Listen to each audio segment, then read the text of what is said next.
Waalaikumsalam. Ustadz, ini ada lagi. Ustadz, saya mahasiswi semester 5. Cita-cita saya meninggal husnul khotimah. Subhanallah. Tetapi hobi saya berbuat maksiat. Nggak linear. Ingin mati tapi maksiat. Jujur saya selalu menyadari perbuatan saya.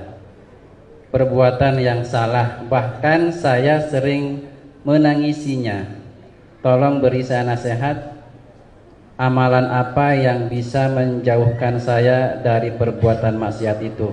Saya sudah bosan menangis atas dosa-dosa saya. Gitu Ustaz.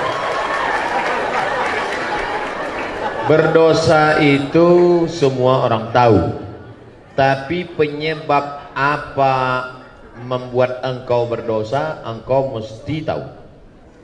Dosa apa yang kau lakukan dan mengapa engkau berdosa, mesti tahu. Sehingga mudah kita mencarikan obatnya. Itulah gunanya kita diperiksa dulu sama dokter di USG, itu USG hamil. Di scan supaya dipastikan apakah dia usus buntu atau cancer, supaya jelas. Maka jangan sampai salah obat. Salah obat nanti jadi penyakit, racun. Oleh sebab itu maka diketahui dulu penyakitnya apa. Ini pertanyaannya umum, maka saya jawab secara umum. Pak Ustadz, saya bergelimang dosa. Dosamu apa? Penyebabnya apa? Dosa saya ini karena sebabnya ini. Cepat atasi. Dosa ini penyebabnya ini. Obatnya ini, atasi ini. Karena secara umum biasanya dosa hinggap kalau kita selalu sering sendirian. Maka jangan sendirian. Harus berjamaah. Buat komunitas. Saya senang anak-anak muda ini punya komunitas-komunitas. Saya banyak jumpa komunitas. Kamu dari komunitas mana? Saya dari komunitas jombloan fisabilillah Pak Ustaz. Mantap. Kamu komunitas mana? Saya komunitas petato tobat Pak Ustaz. Mana tatomu nggak kelihatan? Nih. Ada satu titik. Kamu komunitas mana? Saya dari komunitas subuhan berjamaah Pak Ustaz. Bagus. Nah, jadi yang pertama jangan sendiri, jangan pernah sendiri. Sekarang ini komunitas tazkiyah. Nanti pulang ke kos-kosan, mulai setan mendekat. Maka di komunitas kos-kosan juga cari komunitas kos-kosan yang islami. Saya dapat berita katanya di sekitar Bogor tazkiyah punya tempat tinggal yang islami. Betul tuh. Nah ini terjaga dia. Nanti di grup juga, di grup itu juga ada grup-grup yang menjaga kita. Kalau berada di grup yang buat maksiat keluar. Kamu coba lihat grup-grupnya, pasti cek grup homo. Ngapain kau di dalam? Saya mau mendakwahi mereka Pak Ustaz. Astagfirullah. Kau nggak kuat bro. Belum tentu kuat. Nanti kalau sudah kuat baru. Jadi kalau ada grup yang kira-kira menyelamatkan kita. Jadi yang pertama menyelamatkan diri ini adalah pertama taubat nasuha, mandi taubat. Setelah itu berjamaah buat komunitas. Setelah itu istiqomah. Makanya nanti buat komunitas ada datanya, kartunya, fotonya, nomor handphonenya. Kalau nggak datang ditanya, ente nggak datang, kenapa nggak datang? Ada ketuanya, ada. Nah, jadi insya Allah terjaga dia. Pertama taubat, yang kedua komunitas, yang ketiga istiqomah. Maka insya Allah kalau tiga ini dijaga, selamat kita. Mudah-mudahan yang mau bertobat, segera tobat sebelum malaikat maut datang. Ingat, malaikat maut datang tidak pernah melihat akte kelahiran. Jangan kalian pikir karena semester 5 malaikat masih lama. Semester 2 aja banyak yang gol. Wallahu a'lam bishawab. Alhamdulillah. Kita lanjut Ustaz, masih ada waktu. Bismillah. Ustaz, Assalamualaikum warahmatullahi wabarakatuh. Ustaz, saya mau nanya, kan waktu sholat Jumat tidak boleh berbicara. Gimana hukumnya dengan menjawab sholawat atas Nabi? Terima kasih. Idza sa'idal khatibu 'alal mimbar, kalau khatib sudah naik ke atas mimbar, fala yatakallamanna ahadukum, maka janganlah satu di antara kamu berkata-kata. Idza qulta li sahibika ansit, kalau kau katakan kepada orang di sebelahmu, faqad laghauta, maka kau sudah melakukan perbuatan lagha. Wa man lagha fala jum'ata lah, siapa yang melakukan perbuatan laghaw maka tiada Jumatlah baginya. Shh, diam. Tiada Jumat baginya. Adapun khatib mengatakan, marilah kita berselawat kepada Nabi. Allahumma shalli ala Sayyidina Muhammad. Apakah laghaw? Tidak, karena dia sedang berdoa kepada Allah memohonkan selawat untuk Nabi Muhammad sallallahu alaihi wasallam. Seandainya berdiri salah satu dari jamaah itu, jamaah sholat Jumat berdiri, lalu dia ngomong ke khatib, Pak Khatib cepetan dikit dong, nih kimi kelas di tasjiyah udah mau masuk nih. Apakah batal khutbah Jumat? Tidak. Mana dalilnya? Karena Nabi pernah khutbah, tiba-tiba datang orang Arab Badui ke pintu Masjid Nabawi. Apa kata dia? Ya Muhammad, halakatil amwal. Wahai Muhammad sallallahu alaihi wasallam, kampung kami sudah hancur, tanam-tanaman mati kering kerontang, onta-onta mati tidak minum, tolong berdoa kepada Allah. Apakah Nabi waktu itu ngomong batal sholat Jumat?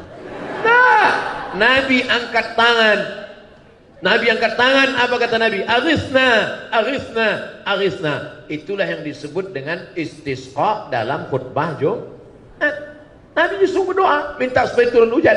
Selesai sholat Jumat, pulang sahabat, basah halaman Masjid Nabawi. Begitulah hebatnya doa Nabi SAW. Jadi yang membatalkan itu kalau berkata-kata sesama jamaah. Adapun jamaah berdoa, jamaah ngomong ke khatib, atau sebaliknya, khatibnya ngomong ke jamaah, apakah batal khutbah? Tidak.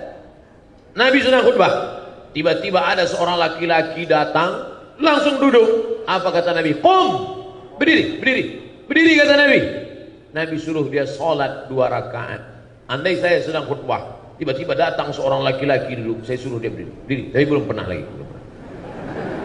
Qum, berdiri sholat. Makanya kalau adik-adik terlambat jangan langsung duduk waktu sholat Jumat, tetap sholat 2 rakaat. Tapi janganlah sholatnya di depan khatib. Ini udah terlambat, bikinlah ke pinggir-pinggir sana. Ini udah terlambat di depan khatib. Allah, pakai baju kaos, tulis ini, emang masalah buat Allah. Allah malam. Ustaz ada 3 lagi, boleh? Baik. Assalamualaikum warahmatullahi wabarakatuh. Ustadz, teman saya mengamanahkan pertanyaan. Teman saya pernah berzina, tapi tidak sampai hamil, dan dia kini telah bertobat. Yang ingin teman saya tanyakan, apakah yang harus dilakukan? Menyembunyikan aib itu atau berterus terang kepada keluarga? Terima kasih.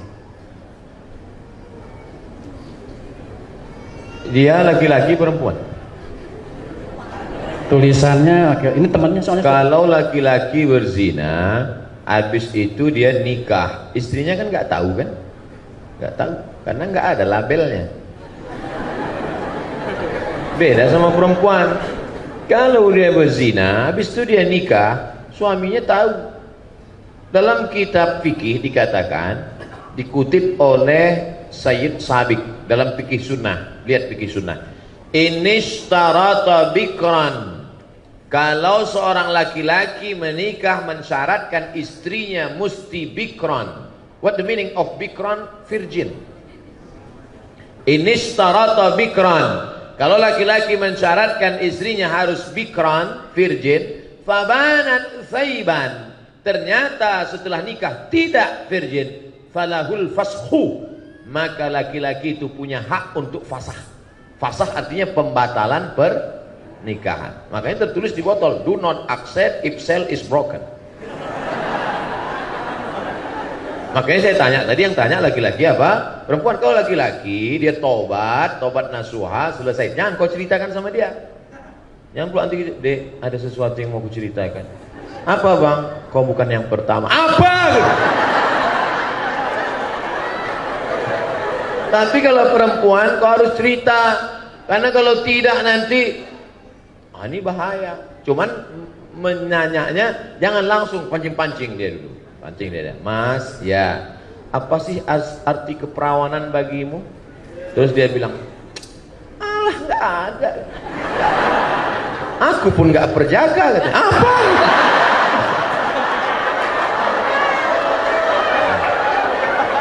Jadi hati-hati. Kalau memang dia siap menerima, lanjutkan. Tapi kalau tidak, itu nanti bisa menjadi fasakh namanya. Apa namanya? Fasakh. Fasakh itu artinya pembatalan pernikahan karena laki-laki punya hak. Ini hati-hati perempuan. Mudah-mudahan Allah menjaga kehormatan anak-anakku sekalian. Amin ya Allah. Ustaz, dua lagi. Bagaimana jika perekonomian di dunia berbasis Islam? Akan seperti apa perekonomian itu? Apakah masih ada kemiskinan? Apakah masih akan terjadi inflasi? Kita bicara tentang ekonomi di alam goib atau alam nyata? Saya tanya sekali lagi. Bicara ekonomi Islam ini bicara teori di alam kertas, makalah, seminar, lokakarya, atau pernah nyata di alam nyata?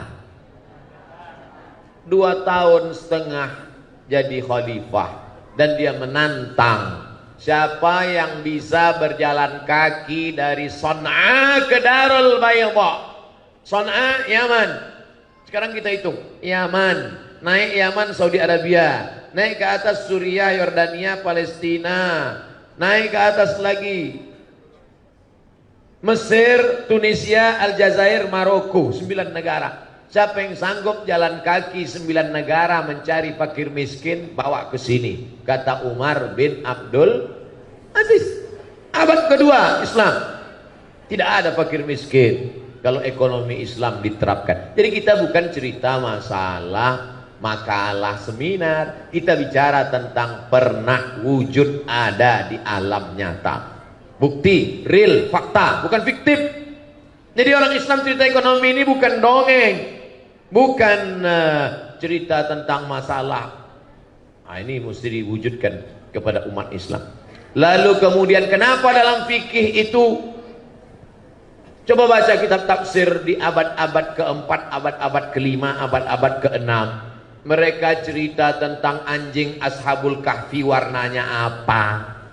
Apakah anjing herder, apa anjing bulldog. Mereka cerita tentang perahunya Nabi Nuh sebesar apa, kayunya dari kayu apa, mendaratnya di mana. Lalu kemudian orang zaman sekarang baca itu, apa ini? Ngapain dikaji anjing Ashabul Kahfi? Ngapain dikaji? Justru kalau dilihat dari sisi lain, begitulah hebatnya ekonomi zaman itu sampai mereka memikirkan sesuatu yang berlebihan karena memang makan cukup, kehidupan luar biasa, ekonominya mapan, sampai mereka berpikir tentang sesuatu yang tak terpikirkan oleh manusia sekarang. Sekarang kenapa orang tidak produktif? Gimana mau produktif? Ekonomi morat-marit, tunggang langgang, litang pukang.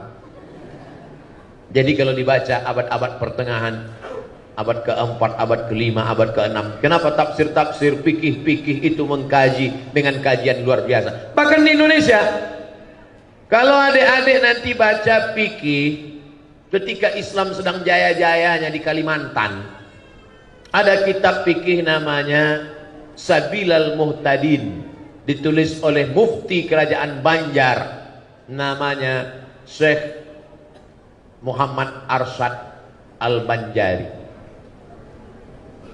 Dikaji tentang masalah sesuatu yang tak terpikirkan oleh manusia, saking kan mapannya ekonomi mereka saat itu. Andai ada seorang pergi ke hutan, bisa konsen? Masih bisa? Andai ada orang pergi ke hutan, sampai di hutan turun hujan gerimis, maka dia pun masuk ke dalam gua, berteduh di dalam gua. Setelah berteduh dalam gua, hujan pun reda. Lalu dia keluar dari dalam gua melanjutkan perjalanan. Ternyata gua tempat dia berteduh tadi rupanya, maaf, kemaluan raksasa. Apakah dia wajib mandi junub? Orang sekarang kalau baca itu, ngapain dikaji masalah ini kan nggak penting. Memang betul, tapi cari sisi lain. Begitulah mereka berpikir, saking kan sudah mapannya ekonomi sana itu. Tak ada lagi fakir miskin, orang kaya raya, sampai orang berpikirnya pun kelas VVIP. Nah, jadi banyak orang mengatakan, ini kitab-kitab klasik ini Ustaz terlalu besar masalah. Kenapa kitab itu sampai 1 meter panjangnya? Tafsir Al-Kabir yang ditulis oleh Imam Fakhruddin Ar-Razi 606, 1 meter panjangnya. Kitab-kitab fikih itu ditulis Raudhatut Talibin wa Umdatul Muftin, Dalam syarah hadis pula, Fathul Bari, syarah Sahih Al-Bukhari, sampai dikaji masalah waw, masalah fa, masalah wa. Untuk apa dikaji ini? Saking kan makmurnya hidup mereka, tak ada lagi dikaji masalah kemiskinan. Kenapa penulis-penulis sekarang tidak produktif? Salah satu sebabnya adalah masalah ekonomi. Saya hanya ingin bercerita bahwa umat Islam, kalau cerita ekonomi Islam bukan cerita teori tapi pernah jaya, dia ingin mengulang kejayaan itu. Dan kalau Islam jaya, semua akan mendapatkan rahmat. Wa ma arsalnaka illa rahmatan lil alamin. Wallahu a'lam. Ya. Ini kelihatannya dari mahasiswa yang sudah berbisnis karena sudah punya uang. Bagaimana cara kita bertobat dengan utang-utang yang dulu pernah menjadi kebiasaan, tapi lupa di mana utangnya? Bagaimana, Ustaz? Orang yang paling tinggi IQ-nya, cerdas pun, kalau udah cerita utang ini banyak juga lupa. Nggak tahu entah kenapa, memang begitu. Nah, jadi antum jangan merasa cuma antum aja. Saya tidak lupa, cuman banyak jumpa dengan orang-orang lupa. Dulu sebelum minjam duit dekat kan, begitu udah dapat macam nggak kenal ya. Ada orang mati syahid. Orang mati syahid itu bebas dari 4. Tidak merasakan sakaratul maut, tidak merasakan azab kubur, tidak merasakan hisab, langsung masuk surga. Ilat dain, kecuali utang. Orang mati syahid aja kalau punya utang tertahan, apalagi mati konyol. Oleh sebab itu masalah utang ini jangan macam-macam. Jadi cobalah dari sekarang diingat-ingat berapa hutang piutang, cari alamatnya. Cari alamatnya dulu. Nah, ini cari, bayar. Sudah dicari ahli warisnya tidak ada, diingat-ingat, dibayar, diserahkan ke masalih ammah, kepentingan umum. Di antaranya masjid, panti yatim, fakir miskin. Hitung dulu. Bapak calon jamaah haji, sebanyak apapun ibadah kalian di tanah suci, kalau hutang tidak kalian bayar, kalian akan dituntut di hadapan Allah. Menangis calon jamaah haji, datang jumpa saya 4 mata. Mohon maaf Pak Ustadz, saya malu di depan orang banyak. Hutang bapak apa? Bapak kan orang kaya. Memang saya kaya Pak, tapi saya cari orangnya belum ketemu Pak Ustadz. Hutang bapak apa? Dulu makan bakwan 3 bayar 1. Hati-hati nih mahasiswa. Bukan kalian, kami dulu. Nah, hitunglah bayar. Oleh sebab itu maka cari bayar. Kalau tidak ketemu maka dihitung ekuivalen berapa itu, lalu kemudian diserahkan ke masalih ammah, kepentingan umum untuk umat. Serahkan ke masjid. Assalamualaikum Pak Ketua Masjid. Ya, ini ada uang. Uang apa nih Dek? Terima aja lah Pak, jangan tanya-tanya. Jadi nggak perlu akad. Saya bayarkan akad utang Mbak Wan selama 3 tahun SMP tunai. Nggak perlu. Wallahu a'lam. Alhamdulillah, Ustaz. Assalamualaikum warahmatullahi wabarakatuh. Ustaz ganteng, hehehe gitu. Ustaz yang ganteng, hehehe. Bagaimana pendapat Ustaz tentang Islamization of knowledge? Bukankah semua ilmu sains itu dari Allah Subhanahu wa taala? Jadi ilmu apapun itu Islam, tergantung orangnya amalkan. Syukran. Naik sepeda itu bisa nggak dibedakan? Naik sepeda itu ilmu kan? Ilmu belajar naik sepeda. Lalu kemudian bisa nggak dibagi? Ini naik sepeda Islam, ini naik sepeda konvensional. Ilmu kan? Ilmu cara naik sepeda, naiknya dari kanan. Nanti kalau jatuh, sebelum jatuh na'udzubillah. Setelah jatuh la haula wala quwata illa billah. Letaknya di mana? Mengeksplorasi ayat-ayat Al-Qur'an, hadis-hadis. Ada ayat kauniyah, ada ayat alam semesta. Itu semua disebut ayat oleh Allah Ta'ala. Inna fi khalqis samawati wal ardi wa ikhtilafil laili wan nahari la ayat. Bagaimana menggali, mengeksplorasi ekonomi dari Al-Quran, dari sirah Nabi. ada mahasiswa pasca sarjana ngontak saya mau nanya masalah andragogi. Assalamualaikum Ustaz Somad. Waalaikumsalam. Saya tesis S2 saya tentang andragogi, kata dia. Mohon maaf, saya andragogi ini bukan bidang saya. Saya taunya Andra and the Backbone.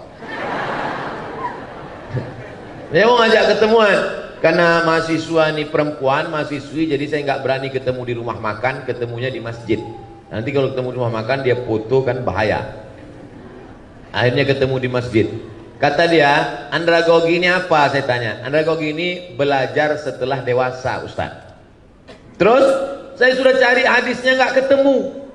Kata dia udah nyari hadis Sahih Bukhari, Sahih Muslim nggak ketemu. Belajar setelah dewasa. Lalu saya tanya, Khadijah beda umur dengan Nabi berapa tahun? Waktu Nabi umur 25, Khadijah umur 40. 40 dengan 25 berarti perbedaan umur 15. Waktu Nabi dapat wahyu umur 40, berapakah umur Khadijah?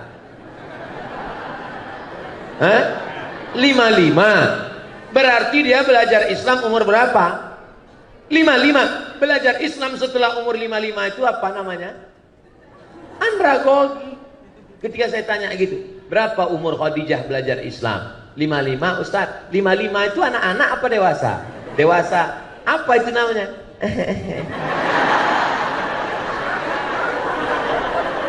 Jadi yang namanya ilmu-ilmu itu bukan tertulis secara tekstual. Dia maunya yang ada di kepala dia, dibukanya Sahih Bukhari, andragogi adalah itu anak TK. Paham? Bagaimana menggali ilmu yang tersirat dari ayat, dari hadis, dari sirah. Maka ulama itu disebut dengan faqih, bukan alim, faqih. Makanya doa Nabi untuk Abdullah bin Abbas, Allahumma faqihhu fiddin. Nabi tak mengatakan Allahumma alimhu, enggak. Nabi mengatakan Allahumma faqihhu fiddin. Faqih dia dalam ilmunya, bisa menggali yang tersirat di balik ayat. Maka muncullah ekonom-ekonom yang menemukan solusi umat dari ayat. Ayatnya sama, dibaca oleh Qori Internasional Muammar Z.A. Kiai Haji, dibaca oleh Abdul Somad, ayat sama, tapi ada temuan yang berbeda ketika dibaca oleh seorang ekonom dari Tazkiyah. Insyaallah. Wallahu a'lam. Alhamdulillah. Masih ada Ustaz banyak. Assalamualaikum Ustaz, saya ingin bertanya. Ini mahasiswa kelihatannya. Apabila sudah ada jodoh, boleh Ustaz? Boleh. Apabila sudah ada jodoh yang ingin segera menikahi saya dan menikahnya di tahun ini, tetapi keluarga besar saya menyuruh nikah tahun depan, apa yang harus saya lakukan? Lebih baik mendengarkan keluarga besar atau segera menikah? Lari maksudnya. Demikian Ustaz. Apa hubungan jodoh sama ekonomi?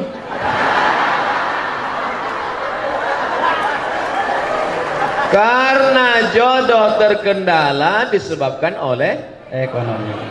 banyak yang ngaku.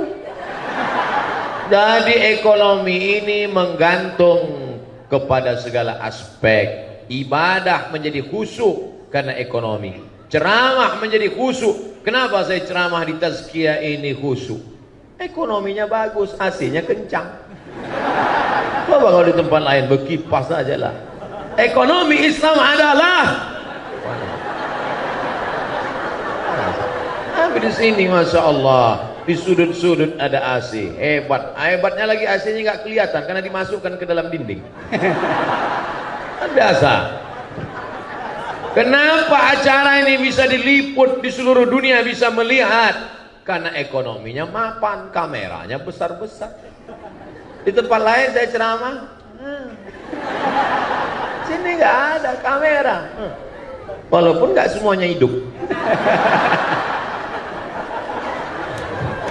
Artinya ekonomi ini. Nah, Man istata'a minkumul ba'ah. Coba tengok hadisnya. Man istata'a minkumul ba'ah. Siapa di antara kamu yang ba'ah? Apa kata syarah? Syarih penjelas hadis. Al-ba'ata al-qudratu. Makna al-ba'ah mampu. Mampu secara apa? Mampu secara keilmuan, mampu secara finansial.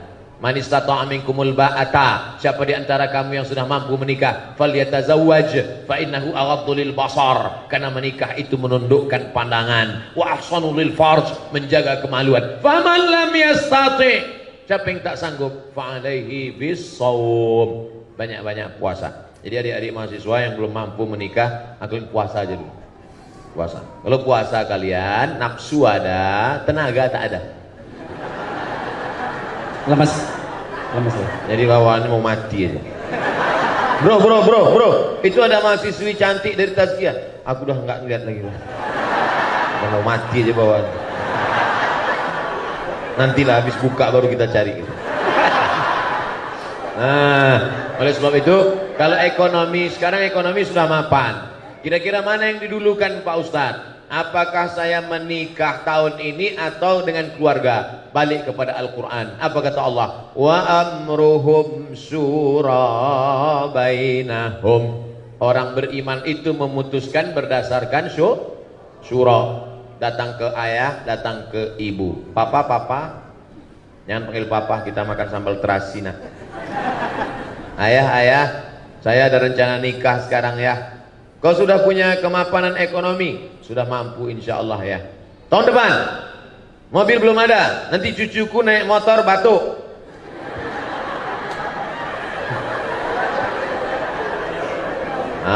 Ini apa kata Allah? Iyakunu fuqara. Kalau calon mantumu itu fuqara, miskin, yughnihimullah. Allah yang akan membuat dia kaya. Nanti datang ke dia. Kamu mau minang anak saya? Iya Pak. Datang aja naik Grab.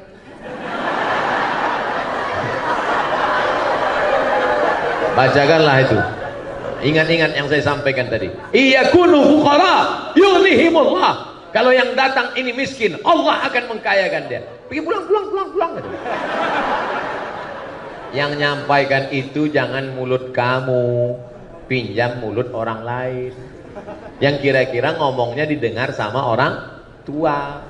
Datangi Ibu Rektor, datangi Dr. Sapi Antonio, mereka yang ngomong. Jangan mentang-mentang kamu udah ngaji pulang kamu yang menceramahi orang tua. Ayah sini, mama sini. Assalamualaikum. Begitu. Musyawarah. Jangan nikah diam-diam. Nanti sudah punya anak baru kalian pulang kampung. Orang tua tak tahan darah tinggi. Pulang kalian bukan bawa ijazah, bawa menantu sama anak. Mati dia. Musyawarah baik-baik. Jangan sampai menjadi penyesalan.